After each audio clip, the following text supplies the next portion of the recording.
Mini episode 787 of the FDH Lounge is brought to you by Sportsology, delivering unconventional columns and webcasts about sports, TV, music, movies, and more. Follow them on the web at sportsology.com. The FDH Lounge. You'll want to schedule your life around it. A long time ago, on a gloomy, wet Cleveland spring night, two men stand alone amidst the late-night drizzle. Their voices echo across the vacant station parking lot as they debate the merits of the great American radio show that have been missing for far too long. On that night, an idea was born. That idea became the FDH Lounge.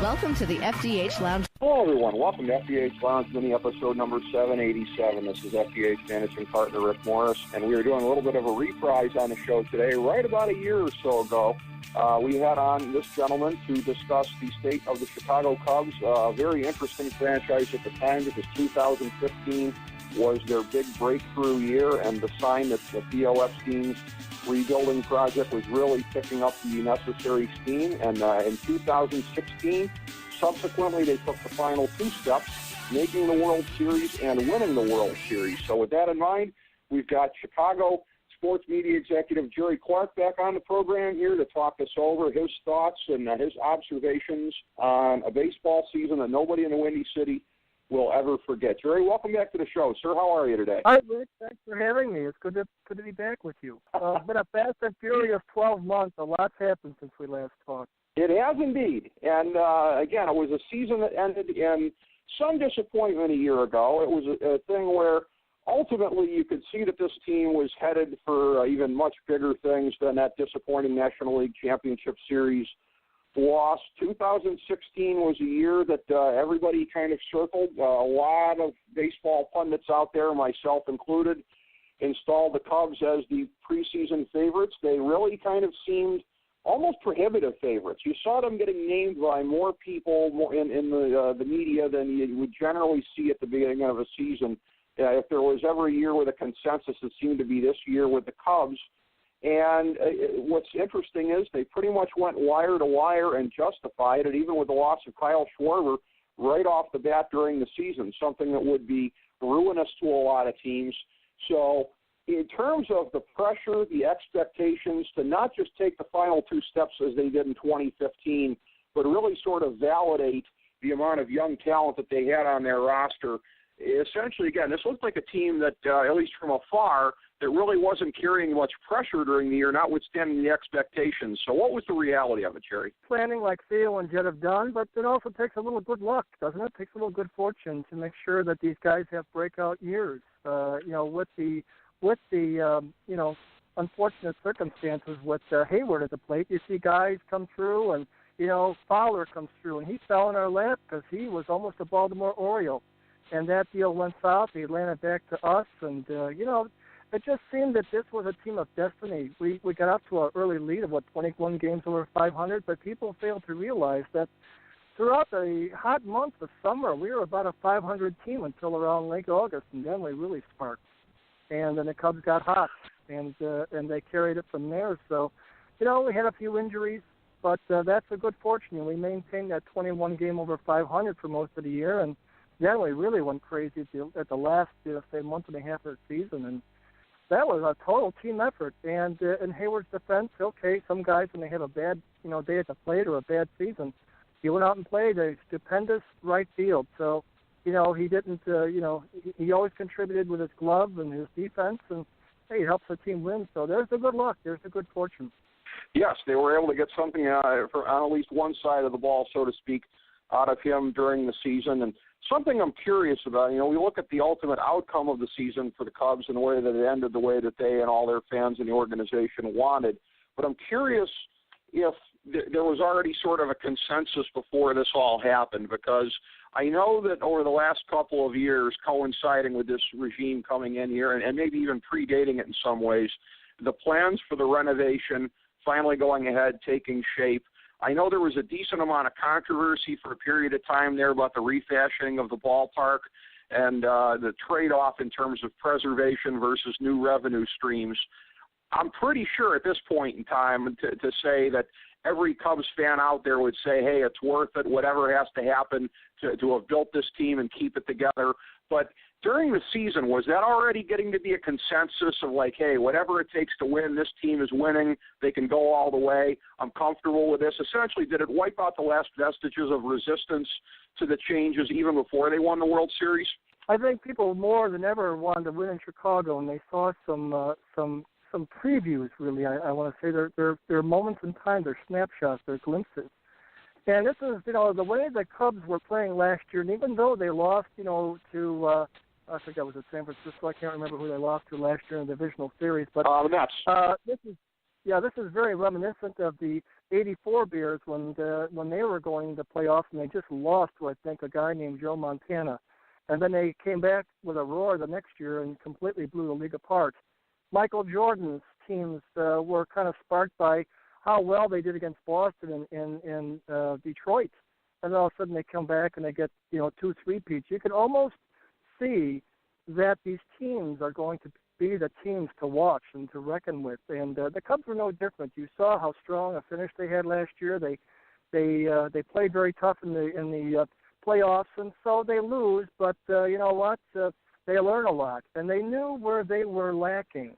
So in of itself, that loss last year really gave the Cubs fortifications to know who they need to get, where they need to plug them in, and how they're going to get to, the expectation of winning a World Series. And I thought they did an exemplary job of planning and, infusing these players that came in, and every single one of them contributed exactly how Theo and Jed wanted them to be. And, of course, they got a wonderful manager who knows how to handle young players and get the most out of them. And he never panicked. Joe Maddon never panicked. And I think that's extraordinary in a manager.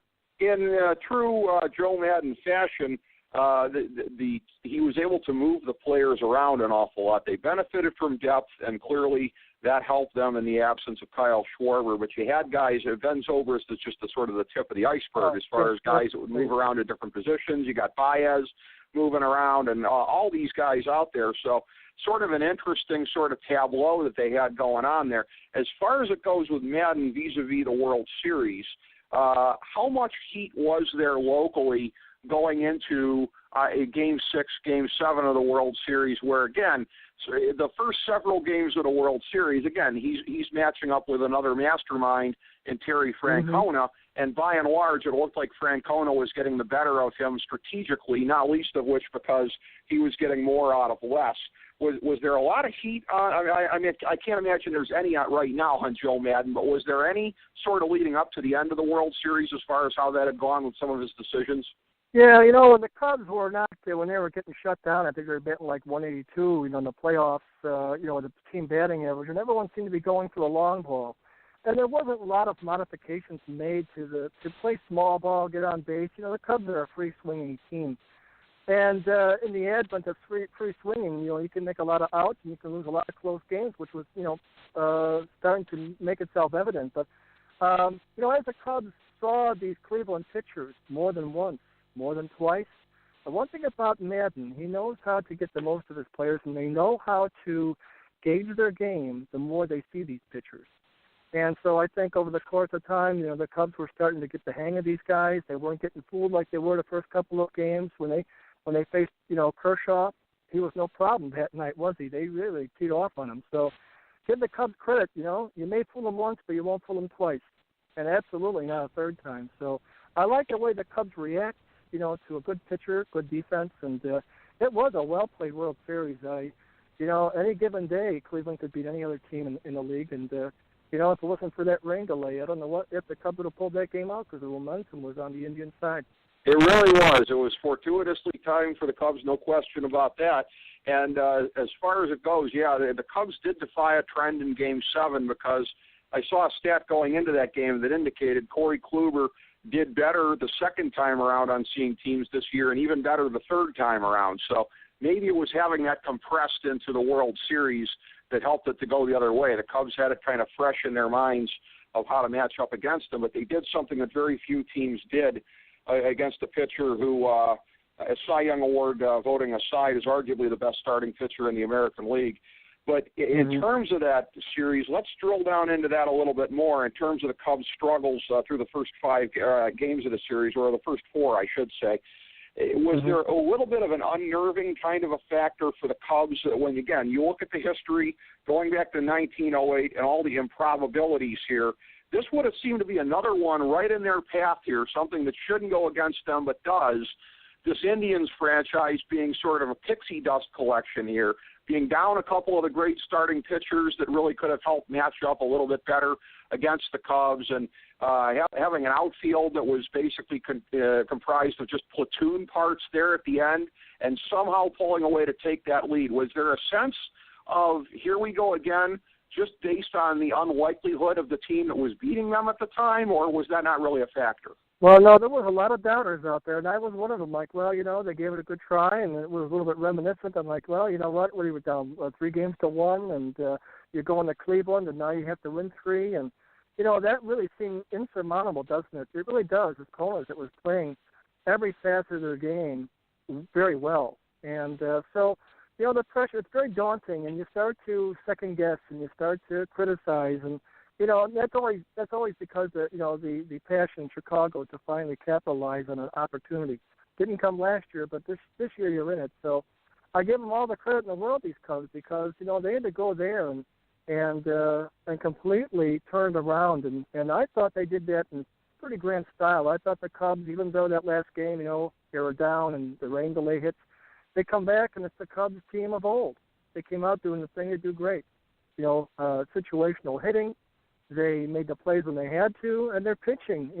We were down to a couple of pitchers who really probably weren't planned to be in the 7th game in the closing inning. Isn't that kind of how fate goes? That's where you get that little bit of luck, isn't it? Where you get a guy out there Absolutely. who you didn't, right, you're counting on Chapman or someone like that coming out, and you end up with the junior, the Edwards, or I can't think of his name right now, but that young man has a lot of stuff. They bounced him out, and then here comes Wood. Of all the unlikely heroes, Travis Wood, who really you just never planned it like that, and he came out, and thank goodness we came out on the higher end of that. But there's a little bit of luck for you, right?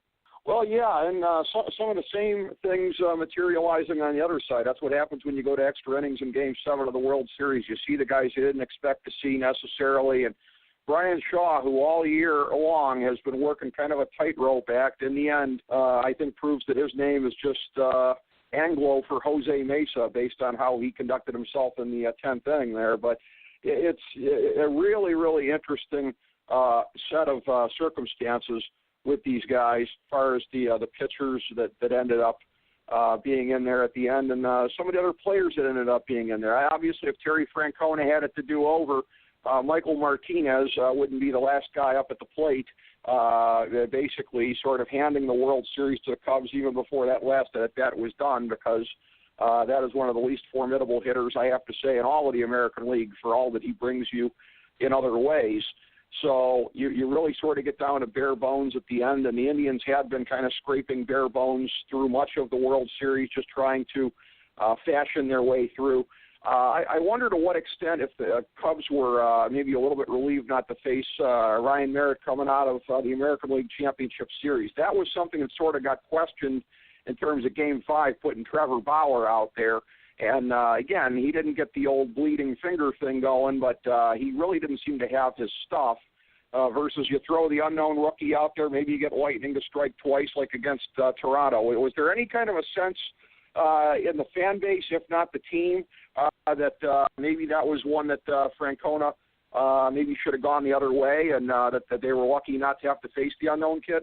I think that Francona has the same. You're up 3-1. You want to shut them down. You want to get this thing concluded as fast as possible. I mean, who would have thought that the Cubs would have come back in the Game 7, and Bauer's arm was maybe a little, tired. I thought that when you looked at Chapman, he was very beatable when he was out there in the mound sweating like he was, and he was full in a soul.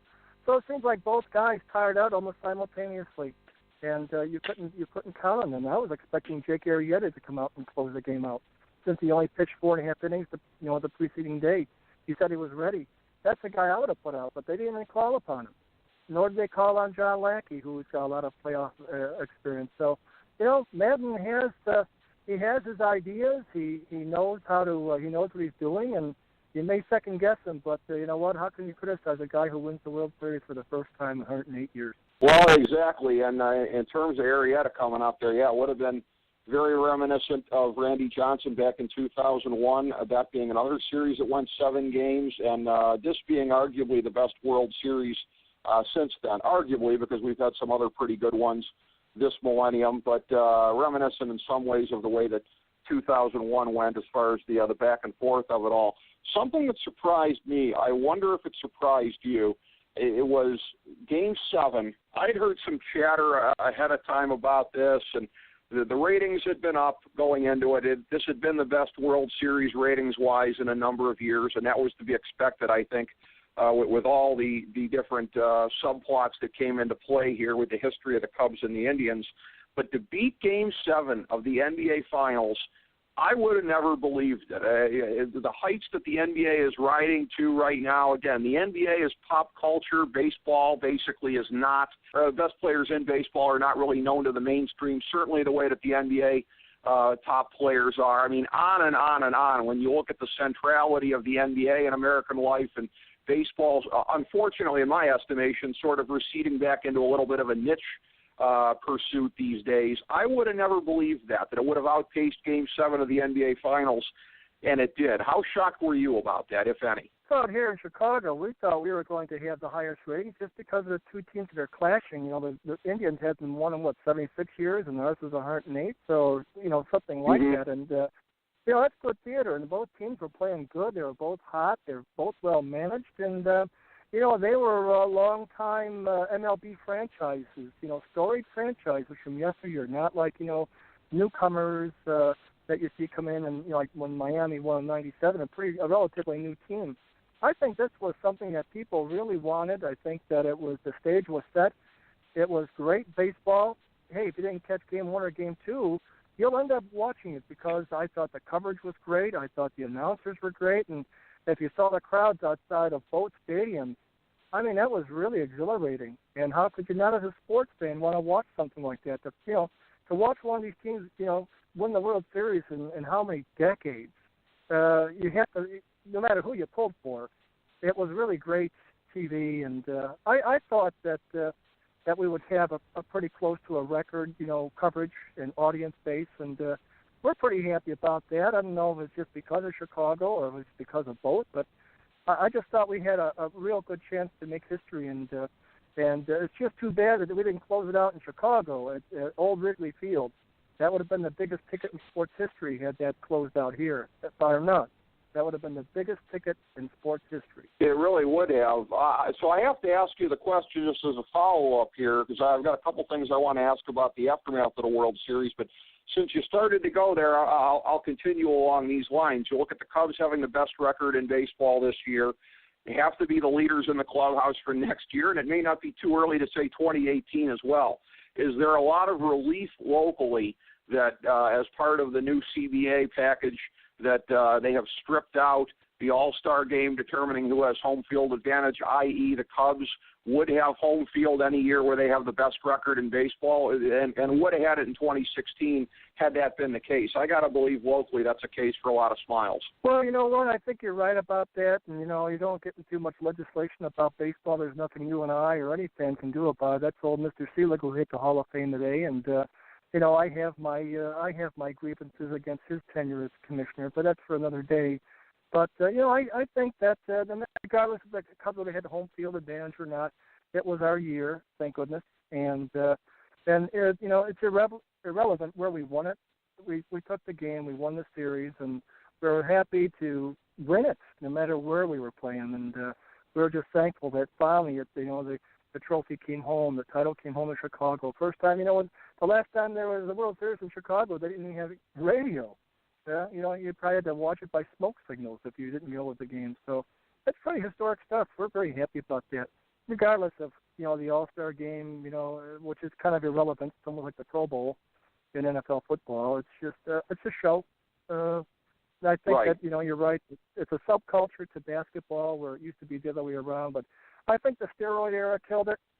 I do. I think that turned a lot of people off. And and we make heroes out of guys who maybe didn't do it all naturally. So I guess I have a grievance against that too, but there's nothing I can do. Sure. No, I understand on that. And something that I want to ask about as well, with you having covered Chicago sports for a good long period of time here, the very, very interesting thing when we talk about all of this and we talk about the happiness in the city and the joy in the city and the city erupting and whatever, oh, by the way, it's a split city. Now, I understand that one of the two teams is more of a distinct minority than the others, but I haven't heard a whole lot about what the White Sox fans have had to say over this period of time. So is there a lot of jumping on the bandwagon, a lot of commonality just because it's a Chicago team, if not jumping on the bandwagon? Is there bitterness? How are the White Sox fans? Are they just retreating into their shells? I'm fascinated to know, what the response is, or if it's a variety of the above. Well, it's like that famous quote, when someone doesn't like what they hear, they answer no comment. And that's pretty much comes out of Sox camp. And, there's no room to criticize. They're just not commenting. It's silent. It's like you're yelling at the rain.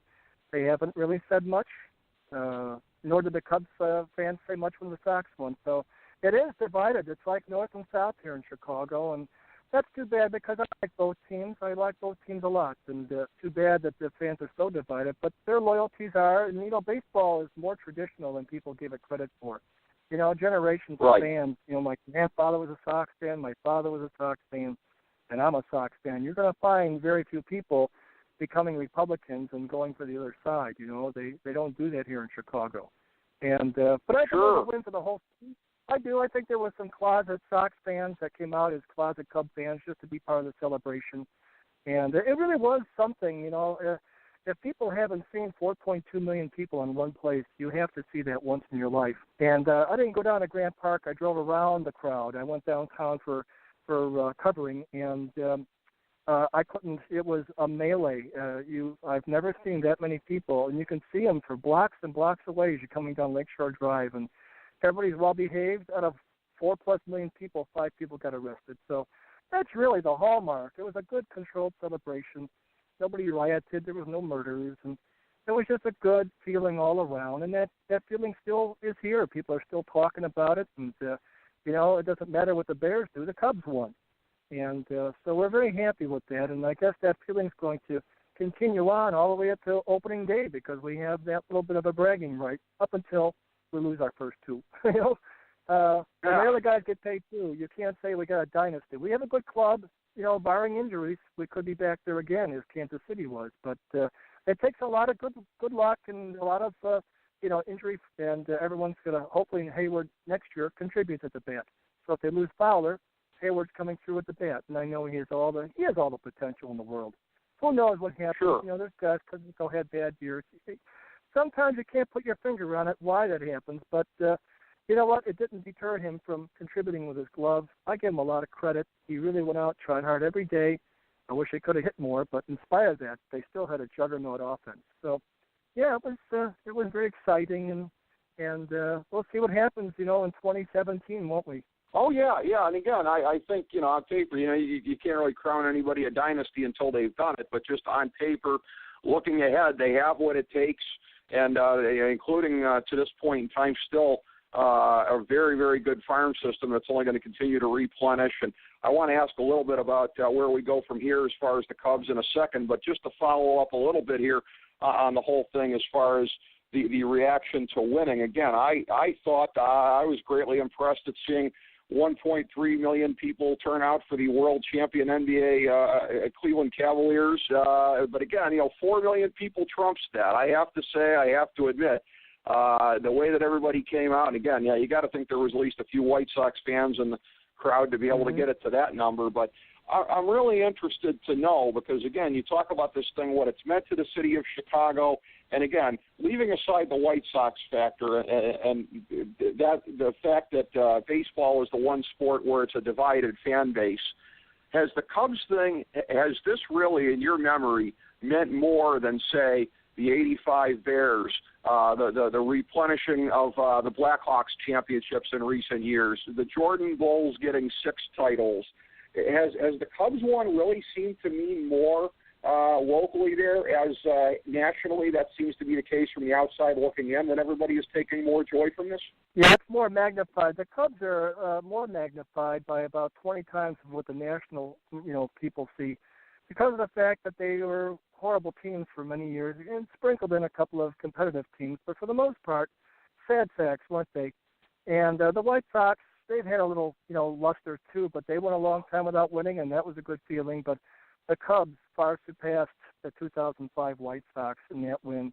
I think that, everyone loved Michael, but, the Bulls weren't that old when they won their first championship, They weren't 108 years without winning. So seemed to bring in that zest into the city, and everyone rallied around him. He was a very likable, lovable, a personality. Everyone got behind him. So those were great victories. And the Hawks, again, it was nice to see them come back and have a renaissance. And they're a good team still.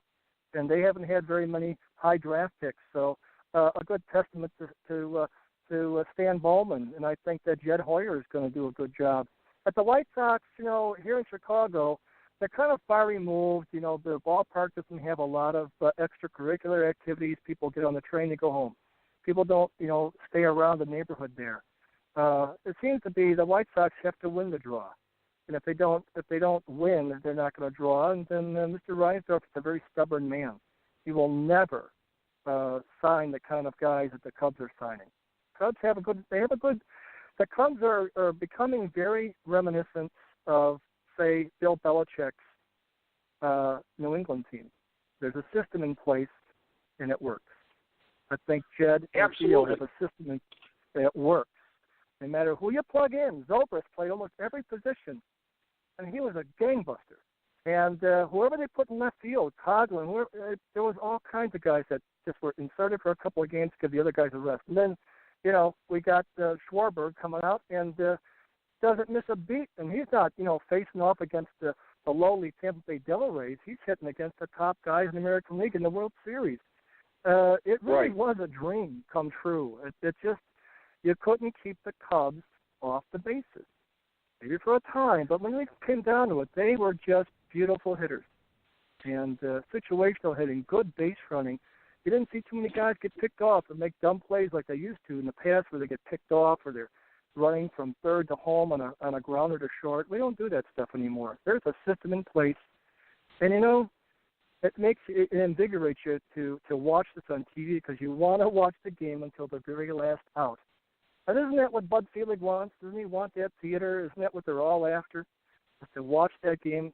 Anybody who was watching that last game in the World Series, wasn't it sensational? The rain delay, the Cubs are winning, the Cubs are losing, Indians tied, home run, and all your stellar pitchers are fizzling, and it's up to the little guys to come out. The little guys who no one thought would be of any consequence come out, and they do it. So that's what I love about this year. It gave me a lot of new inspiration, regardless if the Cubs did it or I like the Indians. I thought they were fantastically prepared against the Cubs. They gave the Cubs everything they could handle, and I give them all the credit in the world. It was an amazing World Series, and looking ahead to what comes next, the Cubs have indicated that this is not going to be a status quo off season, and that they are wisely going to seek to get better in 2017 now that they are the hunted rather than the hunters. But as far as how that goes, again, from the outside looking in, you think if you're projecting the next couple of years here and whether or not this team has a chance to be a dynasty, notwithstanding the fact that they had impeccable starting pitching this year, Hendricks aside, you start looking down the road and you start seeing how quickly these guys are going to start to age. So is that going to be a focus going forward here as far as putting more resources into that, maybe trading a surplus bat for an arm, maybe trying to do something like that? Because you would think, again, if you're another one of the teams in let's stick with the National League for a second, because they're the ones that have to first and foremost concern themselves with the Cubs. One would think that that's the way. If you want to build a team to get past the Cubs, maybe you try and emphasize starting pitching a little bit here. Are they going to try and get ahead of the curve on that? I think the Cubs are going to be looking at Lackey pretty intensely to see what they're going to do with him. They're going to keep him in the starting rotation. He wasn't featured at all, really, in the World Series. I don't know if he had an arm problem. They look at Arrieta. Is that the Arrieta of 2015? Is 2016 going to be less effective in 2017. You give him the big money. I mean, he's a great pitcher. But, when you're looking at the Cubs, he's going to demand a lot of dough. And do you give that money? Is it better to let him test the free agent market and see what the other teams – sometimes you have to set marketability standards. And as much as you hate to let the guy go to free agency, you don't want to overpay. You want to pay what the market will bear. The Cubs are going to find it out with Dexter Fowler, that, he's going to test the free agent waters. And you can't blame him. He had a great year. He was a very good player. And, the Cubs have the resources to pay anybody they want. But I don't think they're going to go crazy and overpaying like you saw with Soriano and some of the other players that Jim Hendry had. I think they're a little bit more scientific in their pursuits of who they're going to pay the big dollars to. And so that in itself is almost like a drama that's going to unfold this off season. Our team's going to come forth and make fabulous offers for Arrieta. Are they going to do that kind of thing? Will the Cubs listen? Will the Cubs sign Chapman after dealing 4 players away for him?